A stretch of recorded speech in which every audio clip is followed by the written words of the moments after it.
Era uma época similar à nossa, com grandes estados impessoais e indivíduos que se sentiam perdidos. Uma época de consumo, brutalidade, sofisticação, experimentação e tentativa de encontrar justificação e consolo em cultos religiosos. A era helenística, neste episódio de A Tradição Ocidental.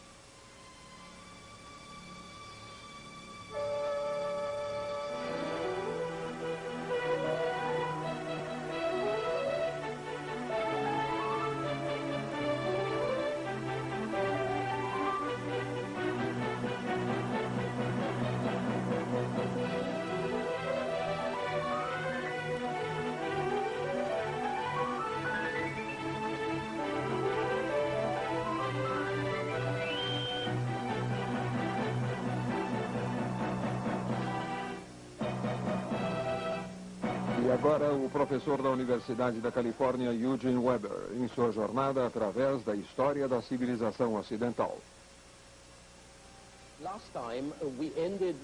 Nosso último episódio terminou com o declínio das cidades gregas independentes, as polis, e o declínio de seus livres pensadores clássicos, nos 3 séculos antes de Cristo. Mas agora não ocorria, como seria previsível, uma era de declínio. Ao contrário, assim que a influência das polis foi reduzida, um novo espírito de abertura surgia na era helenística, um espírito de experimentação e diversidade. O mais notável elemento disso estava na arte. Os artistas do período clássico impuseram padrões que iam muito além das mudanças e decaimento que fazem parte da vida. Mas os artistas da era helenística tentaram aplicar as qualidades humanas que sofrem mudanças e a variedade da vida.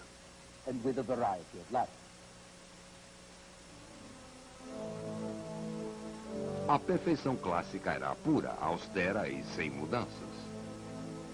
Os artistas do período clássico e pré-clássico da Grécia buscaram formas que poderiam ser vistas como eternas e ideais, calmas e fixas em sua perfeição.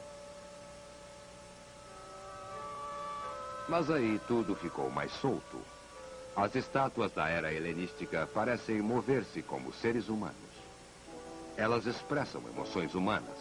Elas buscam maior realismo, movimento e sensualidade.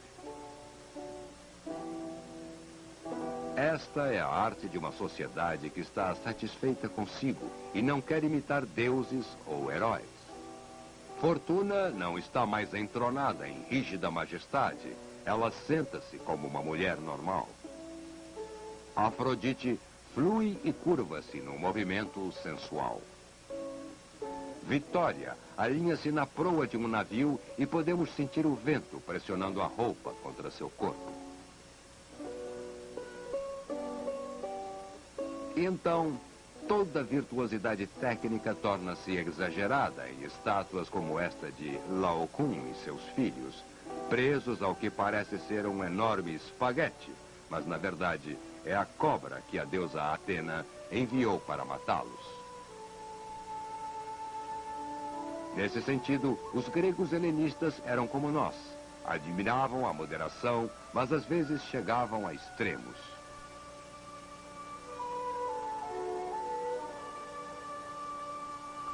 Mas embora esta arte, com seu toque barroco e caráter grotescamente açucarado, seja menos admirada que as anteriores, ela é mais natural, mais dramática e dinâmica. E também é mais inclinada a referências históricas.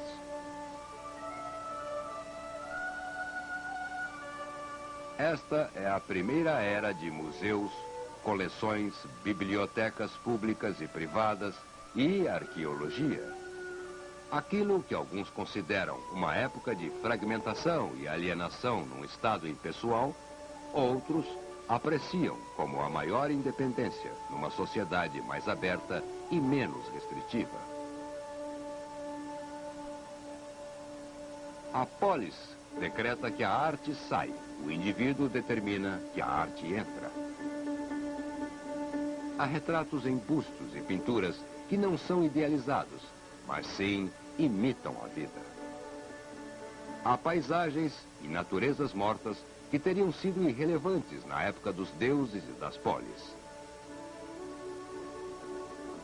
E agora, o centro da vida literária não é Atenas, mas sim Alexandria, que produz a especulação psicológica com biografias e autobiografias.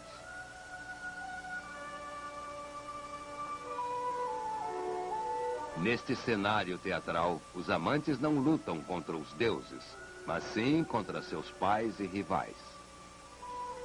As referências não são para valores mais elevados, e sim a testamentos, dotes, cartas roubadas, como no entretenimento moderno. O público também deseja finais felizes, e não apenas a sombria inevitabilidade das desventuras na tragédia grega clássica. Há um mercado mais amplo para a arte agora, e maior variedade no gosto popular. É menos grandioso, menos nobre do que aquele do V ou VI século antes de Cristo. Ele espelha uma sociedade mais vulgar, insegura, tensa, excitada, mas com mais vida como a nossa. Outro aspecto familiar do mundo helenístico é que a experiência social do indivíduo passa de uma escala humana acessível, em que era possível afetar o ambiente, se desejado, para uma sociedade fragmentada e despersonalizada. Se você queria ter uma boa vida, não poderia mais seguir Platão, que disse: façamos uma boa sociedade. A boa sociedade faz bons homens, e bons homens têm boas vidas. E se você queria ter influência no mundo, não poderia mais ficar apenas em sua polis, porque as cidades tinham uma importância cada vez menor. Você deveria servir um dos grandes reis que governavam a Macedônia, Egito ou Síria. Estes reis governavam tantos povos diferentes que foram praticamente forçados a assumir a tradição oriental do Rei Deus, pois somente isso poderia unir tantos diferentes territórios, tribos e cidades. Mesmo os reis menores tinham pretensões que seguiam o conceito divino de Alexandre. Mas tais pretensões eram totalmente opostas aos valores gregos, e um lado tinha que ceder. E se não fossem os reis, seriam os gregos.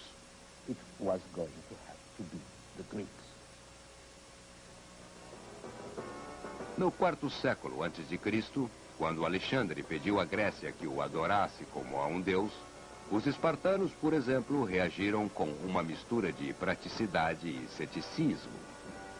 Se ele quer ser um deus, disseram, deixem que ele seja um deus. É fácil ver aonde isso levou, analisando Antíoco I, um rei helenista do primeiro século antes de Cristo. Quando ele construiu sua tumba em Nemrodag, que hoje fica na Turquia, Antíoco cortou o topo de uma montanha de 2.500 metros de altura, substituindo-o por seu túmulo, um edifício com mais de 100 metros de altura, com colossais estátuas de deuses gregos e persas, e bem ao centro fincou seu trono, um deus entre deuses. Hubris, em tal escala, era uma quebra radical da tradição grega de moderação. Também ofendia as ideias gregas de dignidade do homem livre, sujeito apenas às leis da polis. Mas os dias das cidades autônomas haviam chegado ao fim. Agora o poder estava com os reis.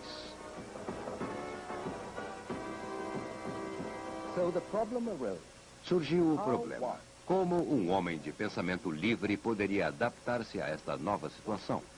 O que ele deveria fazer para viver como um homem bom, honesto, seguindo os seus princípios? Deveria manter-se neutro ou agir? E se ele agisse, que preceitos deveria seguir? Este era o problema de várias escolas helenísticas de filosofia. Os problemas que elas tinham que enfrentar. E embora tinham respondido de formas diferentes, todas concordaram que o homem deve encontrar a fonte de liberdade e justiça dentro de si mesmo. A liberdade, em eras clássicas, consistia de obediência às leis da cidade e seus deuses. Mas na era helenística, ela teria que ser uma liberdade interna, que vem da união total com a ordem cósmica.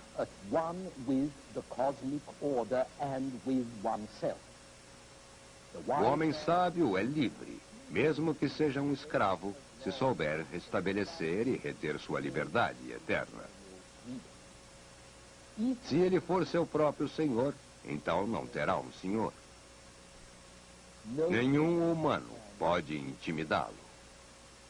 Paixões, receios, ambições e desejos não podem abalar sua equanimidade.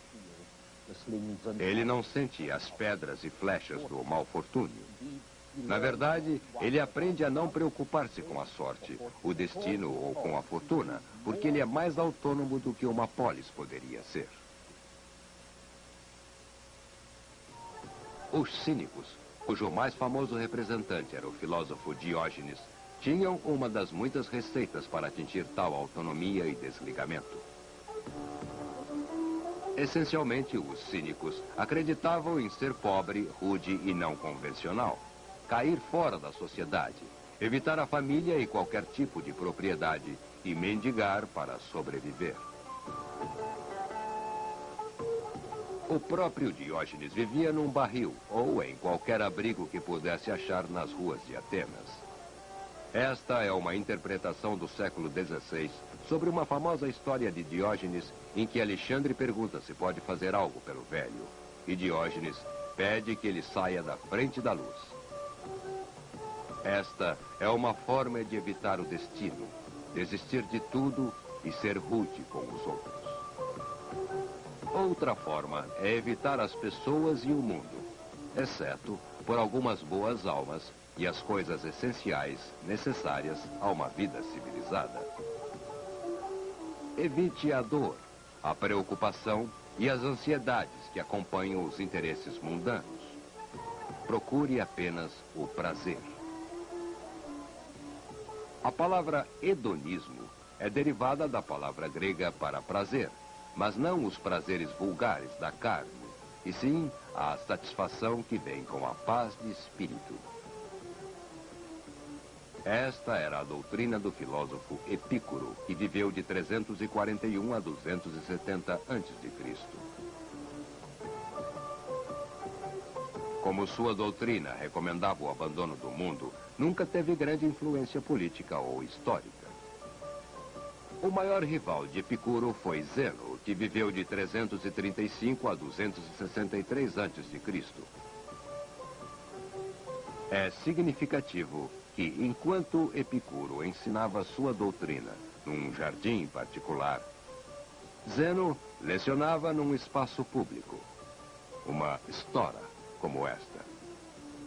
E o estoicismo, o nome da filosofia de Zeno, refere-se mais a temas públicos que o epicurismo, porque ensina que a liberdade interna vem da harmonia com a ordem universal. Entenda a ordem cósmica, diz Zeno. Compreenda o desejo soberano do universo. Então, submeta-se a ele e você será livre.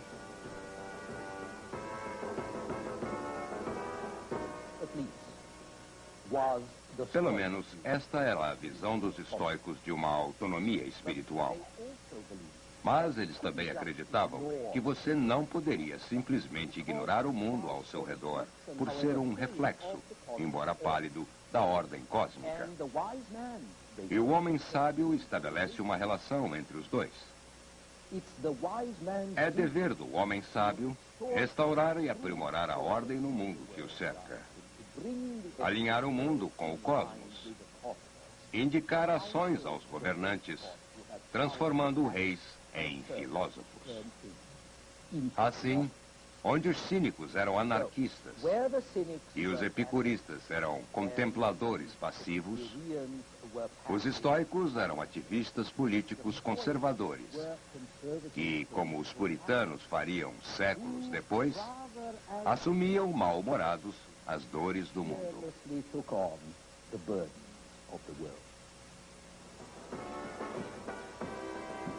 Mas, por mais relutante que pareça o estoico, sua filosofia é positiva, porque ele ensina que uma ordem superior governa o mundo e que é dever do homem bom respeitar os valores nobres que são sua maior recompensa.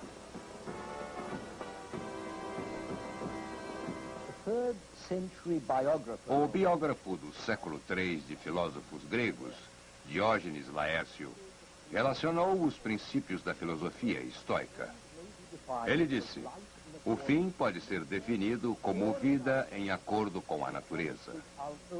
Ou seja, de acordo com nossa própria natureza humana, bem como a universal.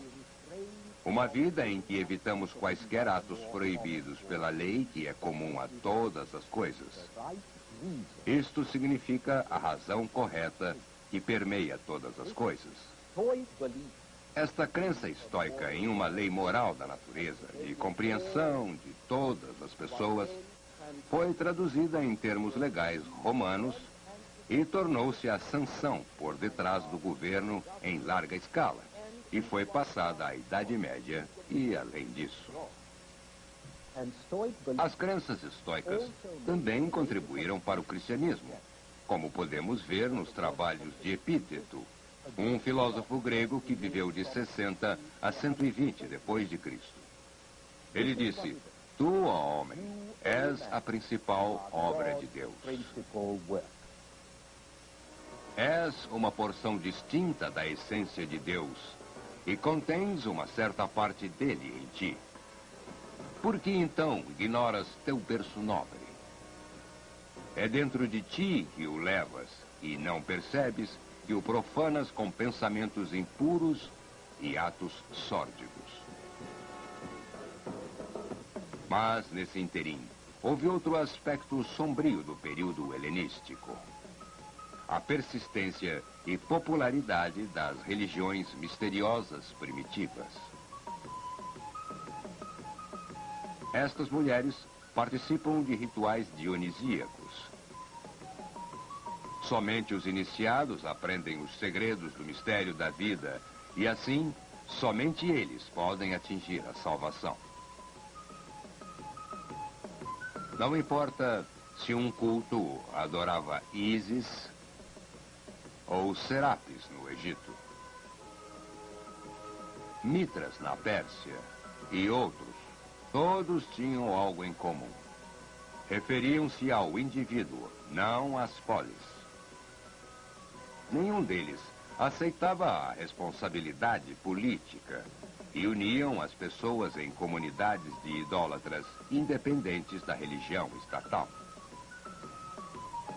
Os mais simples eram as religiões mais velhas, como este culto eleusínio aqui mostrado, ou os cultos dionisíacos. Este é o próprio Dionísio, o deus da fertilidade, vinho e drama. Em todos os cultos, um jovem rei aparece portando a primavera e um novo verão. Ele aparece como o salvador da terra, que o inverno tornaria fria e sem vida, e que com todas as poluições do passado perderá a fertilidade. E por extrapolação, o jovem rei também é salvador e purificador da humanidade, de todos os tipos de males, trazendo uma nova era ao mundo. E a senhora, a velha terra ou deusa da fertilidade, a mãe, irmã ou esposa do Salvador, que muitas vezes é virgem e mãe ao mesmo tempo, e que aparece em todo o Mediterrâneo sob uma série de formas e nomes. Finalmente, aos corpos celestes: o Sol em sua carruagem, a Lua, as estrelas representadas por estes meninos que desaparecem quando chega a aurora. No decorrer dos séculos, esta idolatria gradualmente ganhou uma definição, até chegar à adoração do Sol na Pérsia. Eventualmente, ela trouxe o culto a Mitras, o Sol imbatível, visto aqui matando um touro para garantir o ciclo das estações. Mitras tornou-se especialmente popular em Roma no século II e acabou sendo o maior rival do cristianismo. Após o Sol, havia os planetas em suas 7 esferas ao redor da Terra. Seu movimento reflete a vontade divina. Seu poder afetava tudo, até mesmo os dias da semana. Perante estes corpos celestes, a vida e o esforço humano são ínfimos. Assim, as religiões desse final da antiguidade tornam-se mais preocupadas com planos de fuga da prisão, ou terra, de seus planetas irmãos e outras estrelas menores. Homens e mulheres são peças no jogo da sorte e da chance, sem falar nos males e demônios da Terra. Mas, se você pudesse afastar-se para fora da esfera terrestre, fora da esfera lunar e de outros corpos do universo, então poderia chegar à esfera do Deus definitivo, seja qual for seu nome, onde está a verdadeira vida e a liberdade. E mais do que liberdade, a união absoluta com Deus. O tipo de conhecimento que permite a você chegar a este ponto deve ser ensinado. Os homens devem ser iniciados, como nesta cerimônia no templo de Ísis. Aqui estão sacerdotes, profetas e professores. Mas, acima de tudo, você tem a figura do Redentor, um Salvador divino, que está conectado às figuras de Atis ou Adonis, na Ásia Menor. Osíris, no Egito. Dionísio, na Grécia. E aquela ideia especial dos judeus de que um Messias salvaria o povo escolhido. Este Redentor tem vários nomes, especialmente Christus, ou ungido. E, acima de tudo, ele é, num sentido muito profundo, o homem, ou o filho do homem, embora ele também seja um Deus. A lógica é assim.